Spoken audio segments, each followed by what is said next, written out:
Assalamualaikum warahmatullahi wabarakatuh. Berjumpa kembali dengan saya tentunya di cerita horor. Bagaimana kabar kalian? Semoga baik-baik saja ya, dan dijauhkan dari berbagai mara bahaya. Amin. Nah, bagi kalian yang belum subscribe, silahkan subscribe terlebih dahulu supaya tidak ketinggalan cerita-cerita seram selanjutnya. Nah, di video kali ini saya akan membawakan cerita. Sebelum mulai ceritanya, seperti biasa, di dalam cerita ini semua nama dan tempat disamarkan demi menjaga privasi. Langsung saja, seperti apa ceritanya? Simak video ini sampai habis. Daripada penasaran, tak usah kelamaan lagi, kita masuk ke ceritanya.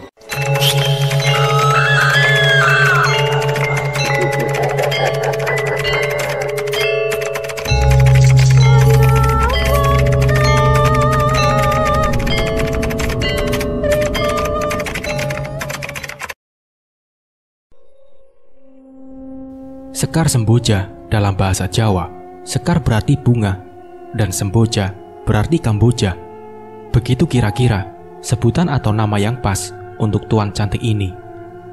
Sesuai apa yang terlihat di samping makamnya beberapa waktu lalu, yaitu pohon Kamboja yang lebat berbunga. Di suatu desa yang terletak di pinggiran kota, yang berada di dataran tinggi Jawa Tengah, tahun 1968 sampai 70-an. Disitulah Sekar tinggal dan bekerja. Ia adalah anak pertama dari dua bersaudara. Adiknya, sebut saja Demung, sekaligus narasumber dari cerita ini. Masih di sekitaran tahun 68 atau 70-an, Sekar yang menginjak umur 17 tahun harus bekerja menggantikan ayahnya karena kesehatan beliau yang mulai menurun karena penyakit yang dideritanya. Ia bekerja di lumbung rempah dan palawija milik Juragan Gendro. Letaknya masih satu desa dengannya. Letaknya masih satu desa dengan tempat tinggal Sekar. Ia bekerja sebagai kuli timbang. Itu mungkin bahasa kasarnya. Kalau pekerjaannya di bagian keuangan dan quality. Sekar memang hanya lulusan SD, tapi dia bisa dibilang cukup cakap di pekerjaan ini. Singkat cerita, berbulan berlalu, nampaknya Juragan Gendro, sang pemilik lumbung, sangat suka dengan pekerjaan Sekar. Ia kerap dipuji. Sudah cantik, pintar lagi. Begitu kata pujian yang sering dikatakan Juragan Gendro kepada Sekar di depan para teman sejawatnya. Bahkan, Sekar juga sering diberi bonus tambahan oleh Juragan Gendro dengan alasan-alasan yang sebenarnya sulit dipahami. Tapi di balik semua itu, ternyata Juragan Gendro, pria 50 tahunan yang sudah beristri dan dua anak itu, mempunyai hasrat yang lain kepada Sekar. Memang, bisa dikatakan pria mana yang tak tertarik dengan Sekar, gadis manis berkulit sawo matang itu. Sebenarnya, waktu itu Sekar sudah merasa. Ia juga sempat bercerita kepada Demung adiknya kalau juragannya itu sering genit kepadanya, yang tentunya membuatnya merasa tak nyaman. Awalnya ia mengira Juragan Gendro hanya sebatas menggoda saja, sampai akhirnya di suatu hari, sore itu di gudang sudah sepi. Nampaknya semua pekerja sudah pulang, kecuali Sekar dan Juragan Gendro. Di antara karung-karung jahe yang berjejer, Sekar nampak tengah membereskan meja tempat ia bekerja. Sesekali badannya membungkuk untuk memungut jahe yang berjajaran di lantai. Juragan Gendro nampak duduk di alat timbang. Di sini, sebenarnya Sekar tahu kalau sedari tadi juragannya itu terus mengamati geraknya, sampai akhirnya tanpa sengaja pandangan matanya saling bertemu. Seketika, Sekar mencoba berpaling, seraya berpura-pura menata-nata mejanya. Di sini, firasatnya mulai tak baik ketika ekor matanya melihat Juragan Gendro yang berjalan mendekatinya. Dan benar saja, perlahan-lahan Juragan Gendro memegang kedua pundak Sekar, mendekatkan mulutnya ke telinga Sekar dan berkata, "Cah Ayu, Cah Ayu." Ia yang ketakutan mencoba melepaskan tangan itu dari pundaknya. Tapi justru di sini Juragan Gendro mulai tak terkendali. Dan disinilah Sekar diruda paksa. Ia sudah mencoba memohon agar Juragan Gendro tak melakukan hal ini. Tapi nampaknya si bajingan Gendro ini tak memperdulikannya. dan melanjutkan aksi bejatnya itu. Setelah selesai, Juragan Gendro memberikan uang Rp200.000 kepada Sekar dengan agak mengancam Sekar agar tidak menceritakan hal ini kepada siapapun. "Ini, jangan bilang siapa-siapa ya," begitu kata si laknat Gendro sambil menyisipkan uang itu ke tas Sekar. Sore itu, Sekar berjalan pulang dengan agak pincang dan memegangi bagian perutnya, seraya mengusap air matanya. Sesampainya di rumah, ia harus menelan kesedihannya ketika melihat ayahnya yang pucat tengah duduk di ruang tamu. Sembari menahan sakit, Sekar buru-buru masuk ke kamarnya. Di sini, Demung adiknya sebenarnya sudah curiga dengan gelagat Sekar kakaknya. Tapi, memang mereka tak begitu akrab. Jadi semua ini seperti berlalu begitu saja. Yang jelas, setelah kejadian itu, Sekar sempat tidak masuk kerja selama 3 hari. Singkat cerita, hari pun berlalu. Sekar mulai beraktivitas seperti biasanya. Sejak kejadian itu, ia menjadi tak banyak bicara. Kala itu, keluarga sama sekali tak menaruh curiga. Untuk beberapa waktu, Sekar berhasil menelan kepahitan itu seorang diri. Tapi di balik semua itu, ternyata kebejatan si bedebah Gendro itu tak berhenti. Ia mengulangi perbuatan itu 2 kali lagi. Hingga akhirnya, sekira hampir setahun setelah kejadian pertama, ibunya mulai curiga karena Sekar selalu memakai baju hangat di dalam rumahnya untuk menutupi perutnya yang sudah mulai membesar. Setelah sedikit ditekan, di sini akhirnya Sekar mengaku sudah dicabuli oleh Juragan Gendro sebanyak 3 kali di kurun waktu yang kurang lebih hampir setahun ini. Ayahnya sangat marah tentunya. Pasalnya, si Gendro ini adalah sahabatnya. Umurnya juga hampir sama dengannya. Di sini, Sekar bersimpuh di kaki ayah dan ibunya. Dengan pengakuannya yang sudah 3 kali itu, terjadi sedikit perdebatan singkat. Sang ibu ingin si Gendro bertanggung jawab atas kehamilan Sekar. Sang ayah ingin Gendro dipenjara. Demung terlihat mengasah sabit. "Gendro anjing, aku matikan saja, Bu," begitu kata Demung sebelum akhirnya kakaknya memeluknya, mencegahnya agar tidak gegabah. Sampai akhirnya pendapat ibu yang menang. "Gendro harus bertanggung jawab." Ayahnya dengan keadaan yang tengah sakit-sakitan tentu tak mungkin menyambangi rumah Gendro. Akhirnya ia menyuruh Bogel, adiknya atau paman Sekar, untuk mengajak Juragan Gendro menyelesaikan masalah ini. Sekedar informasi, Bogel, paman Sekar ini adalah preman yang sangat ditakuti di desa tersebut. Mengetahui duduk permasalahan ini, tentu kepalanya seperti diinjak. Beraninya mencabuli keponakan saya, batinya. Tapi semua sudah terlanjur. Sang paman sudah terlanjur diberitahu. Ibu Sekar sempat berpesan kepada Bogel untuk tidak berbuat macam-macam. "Tidak, Mbak, tidak. Manusia babi ini harus saya hajar dulu sebelum didudukan di sini," kata Bogel geram kepada kakak iparnya sembari berjalan keluar untuk menyambangi rumah Juragan Gendro. Ibu Sekar yang khawatir langsung menyuruh Demung untuk membuntuti pamannya itu. Meski ini sudah keterlaluan, tapi tak bisa dipungkiri, Gendro ini orang yang cukup berpengaruh di daerahnya. Singkat cerita, benar saja, sesampainya di rumah Juragan Gendro, sang paman langsung merangsak masuk ke dalam rumah. Demung yang menunggu di depan rumah sempat mendengar jeritan yang mungkin dari istri dan anak Juragan Gendro. Terlihat waktu itu Gendro pasrah dipiting lehernya sembari dibawa keluar oleh sang paman. Menurut kesaksian Demung, sepanjang jalan sampai rumah Sekar, tiada henti Bogel sang paman melayangkan bogemnya ke arah muka Juragan Gendro. "Jangan mentang-mentang kamu orang kaya, saya nggak peduli. Kalau urusan sama saya, kamu tetap saya makan," begitu kata sang paman di sela-sela bogem mentahnya. Banyak warga yang keluar dari rumahnya yang mendengar keributan itu, tapi tidak ada satupun yang berani melerai ketika mereka tahu Bogel sedang mengamuk. Singkat cerita, sampailah Gendro di rumah Sekar. Tak ada perdebatan yang panjang karena di sini Juragan Gendro langsung mengakui perbuatannya dan akan bertanggung jawab menikahi Sekar.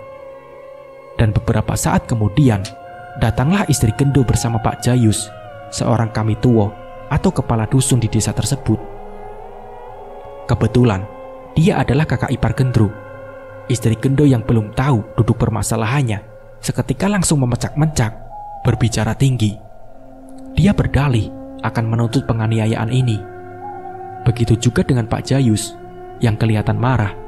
Di sini sang paman kembali emosi dan menceritakan permasalahannya dengan gaya jalanan dan ditutup dengan kata, "Kalian-kalian kalau masih ngeyel, malah saya robek mulutnya," kata paman Bogel kepada Pak Jayus dan istri Gendro. Sejenak suasananya hening. Istri Gendro yang mendengar penjelasan itu kemudian histeris dan menjambak rambut suaminya. Sembari menangis, ia memaki-maki suaminya. Sebagai seorang istri, tentu ia kecewa dengan kelakuan suaminya. Singkat cerita, terjadi mufakat. Juragan Gendro pun menikahi Sekar di usia kehamilannya yang sudah menginjak 4 bulan. Waktu pun berlalu. Mau tidak mau, aib ini telah menyebar ke seluruh desa. Banyak warga yang bersimpati dengan Sekar. Namun tak sedikit pula yang justru menganggap Sekar adalah perempuan yang gatal. Diduga kuat, kabar miring ini sengaja dibuat oleh istri Juragan Gendro.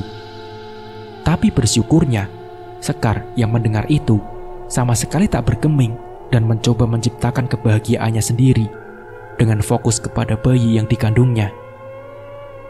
Waktu pun berlalu. Setelah dinikahi, Sekar tetap tinggal bersama orang tuanya.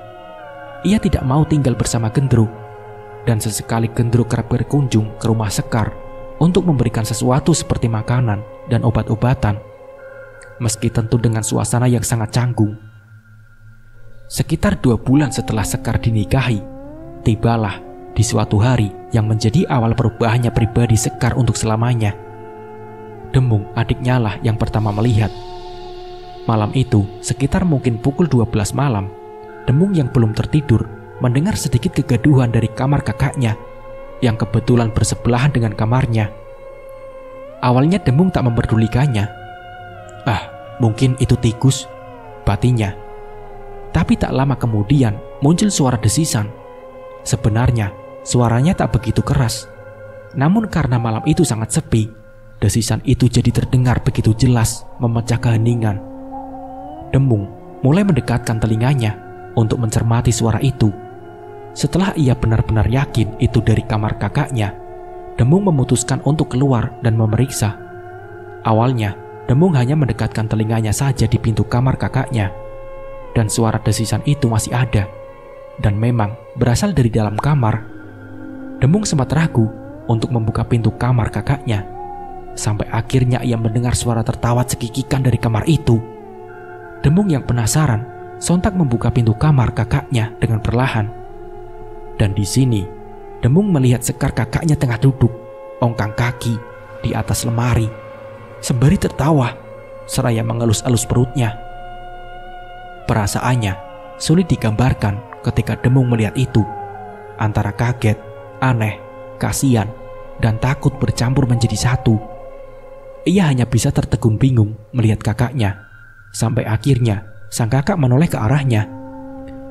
Sorot matanya tajam dan dia berteriak, sampai sang ibu terbangun dan ikut pula menghampiri. Melihat itu, ibunya mencoba berbicara dengan lembut, menyuruh Sekar untuk segera turun. Tapi Sekar tampak tak peduli. Ia masih saja mendesis dan tertawa-tawa aneh di atas lemari. Ibunya yang tak henti menyuruhnya turun, begitu juga dengan Demung. Sampai akhirnya Sekar menoleh ke arah mereka berdua dan meludah mengenai wajah ibunya seraya berkata, "Siapa kamu? Siapa? Menyuruh-nyuruh aku?" kata Sekar dengan nada yang meninggi, dan disusul dengan tawa cekikikan.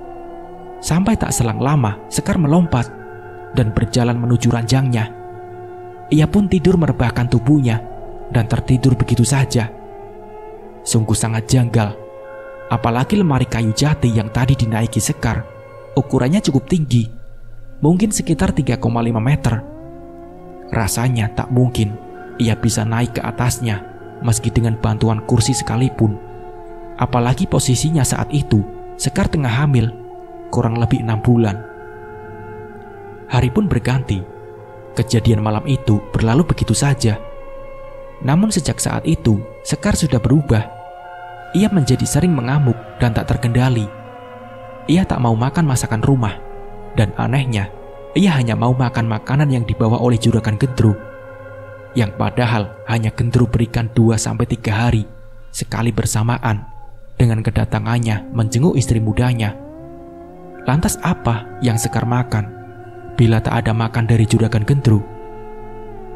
Sore hari itu, sudah 2 hari Gendro tidak menjenguk Sekar. Ibunya sudah mencoba memasak makanan kesukaannya dulu.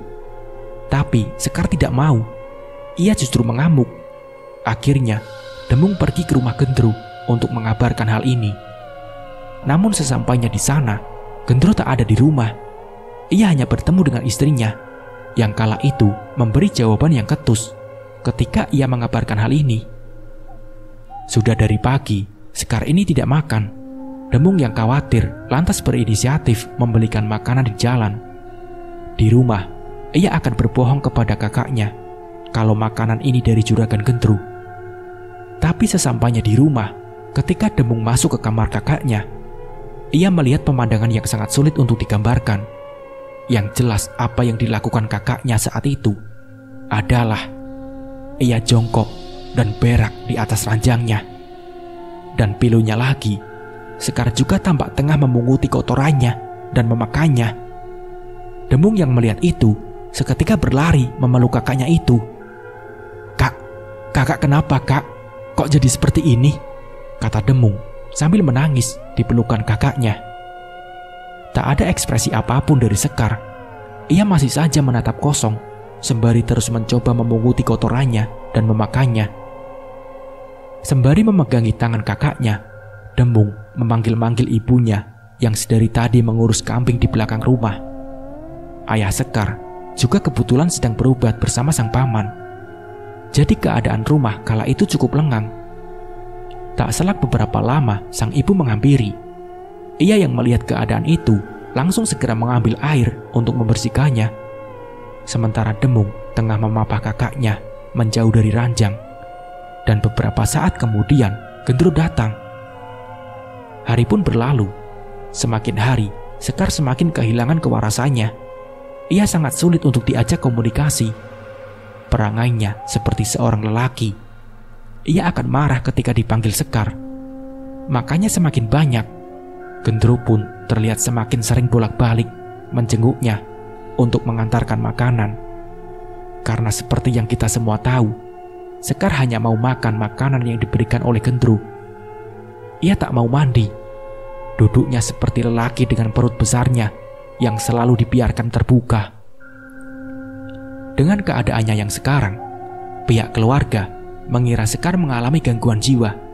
Tapi di sini, Demung adiknya yang menyaksikan bagaimana perubahan kakaknya sulit menerima perihal itu.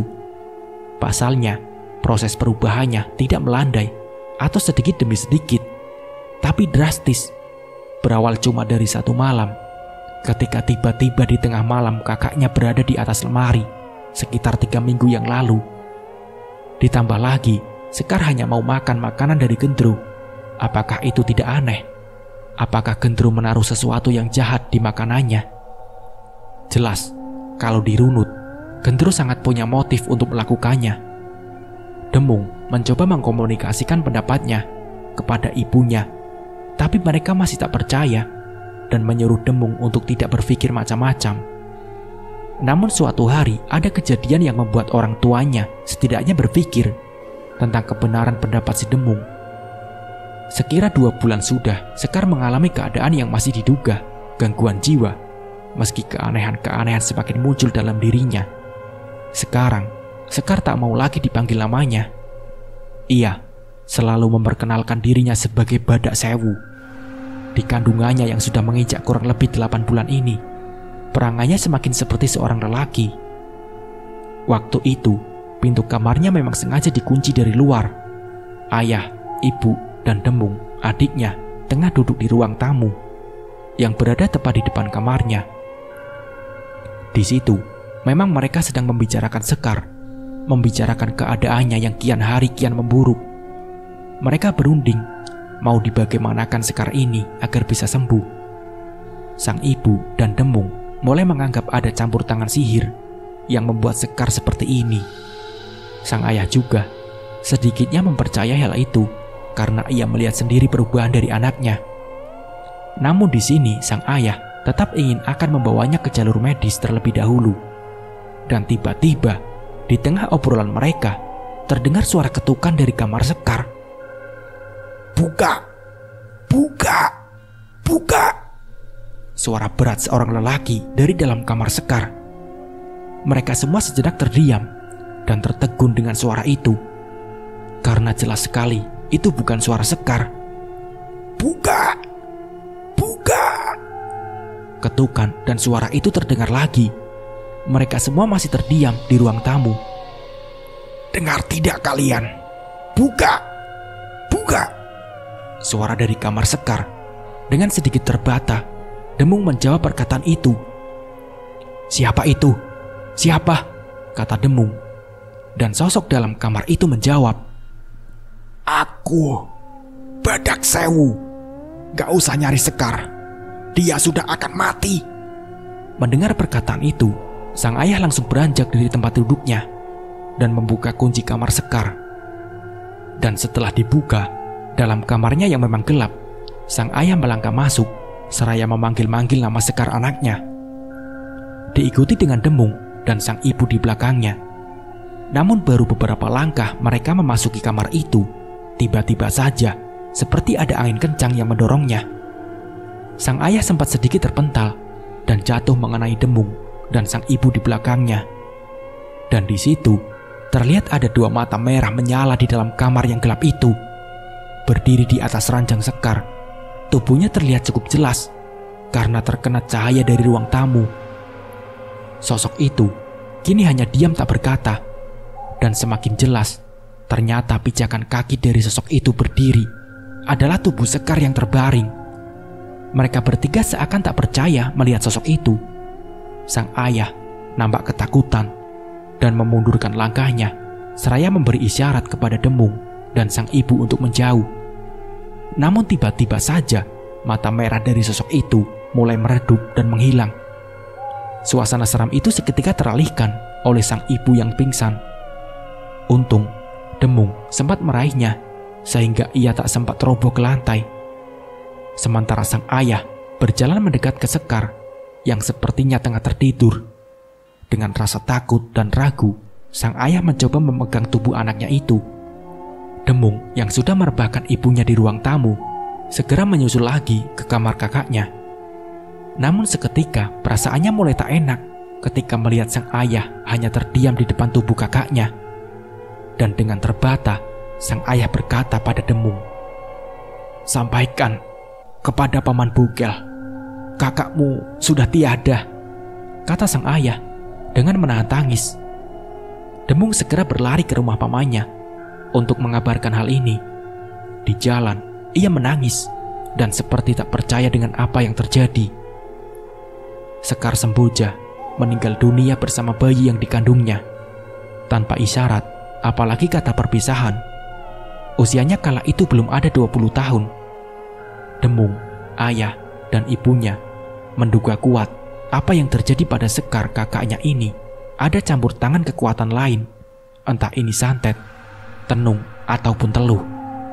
Dan kalau memang dugaan ini benar, tentu Juragan Gendro lah tersangka utamanya. Ada sedikit kejadian pasca Sekar dimakamkan yang berujung percobaan dibakarnya lumbung Palawija Juragan Gendro oleh Paman Bugel yang murka. Untung saja sempat ketahuan. Jadi kebakaran itu hanya membakar mungkin 1/4 bagian lumbung saja. Untuk perihal Juragan Gendro, ia jelas tetap tak mengakui perbuatan itu. Lagi pula, hal seperti itu juga sulit dibuktikan. Memang tak ada yang menuduh secara verbal, tapi Gendro selalu mengatakan dengan kalayak kalau dia sangat mencintai dan kehilangan Sekar. Yang jelas, perkataan-perkataannya pasca meninggalnya Sekar justru menggiringnya menjadi pihak yang tertuduh. Terbukti para warga atau tetangga Sekar waktu itu menstigma bahwa Juragan Gendro lah yang membuat Sekar seperti itu. Itu mungkin sebatas stigma saja, tapi paling tidak keluarga Sekar mendapat dukungan moral atas dituduhnya Juragan Gendro sebagai orang yang telah menyantet Sekar oleh para warga sekitar. Apakah Sekar benar-benar diguna-guna oleh Juragan Gendro atau hanya gangguan medis? Yang jelas, sekira 2 tahun kemudian Juragan Gendro menemui karmanya. Dia mati tersambar petir ketika tengah bermain merpati. Nah, seperti itulah ceritanya. Semoga dari cerita ini kita bisa mengambil hikmah dan pembelajarannya. Mungkin cukup sekian dari saya. Wassalamualaikum warahmatullahi wabarakatuh.